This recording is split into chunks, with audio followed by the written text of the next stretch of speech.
রিতা রান্নাঘরে আজকে আমি করলাম ডাল পুরি নয়, বাদাম পুরি।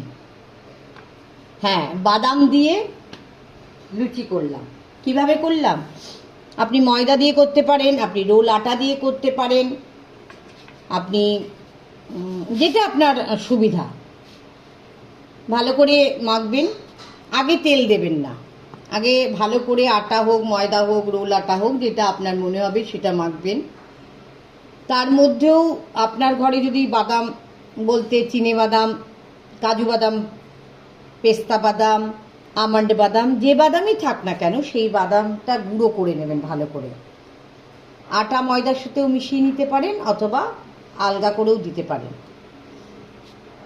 এবার করে ভালো করে একটু ঘি তেল ওই আটা মাখা বা ময়দা মাখার মধ্যে দিয়ে রেখে দিলেন বেশ কিছুক্ষণ, ঘন্টাখানেক দেবেন। তারপরে ভালো করে বেলে, আপনি যে তেল ব্যবহার করে খান সেই তেলই খাবেন। যদি ঘি নিষেধ না থাকে একটু ঘি দেবেন, তাহলে খেতে ভালো হবে। এইভাবে বাদাম পুরি করে ফেলুন, তাহলে খেতেও ভালো হবে, আবার একটা নতুনত্ব রান্নাও হলো। শুধু নতুন বছর মানেই তো সে চলবে আর আমরা পুরাতনকে বিদায় দেবো তা তো নয়। পুরাতন যেমন চলছে আমাদের সাথে চলবে, নতুন নতুন ভাবনা নিয়ে, নতুন নতুন চিন্তা নিয়ে, নতুন নতুন আশা নিয়ে আমরা চলব। এইভাবেই আমাদের চলতে হবে।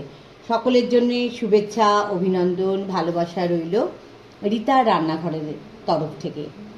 আমরা সকলেই ভালো থাকবো।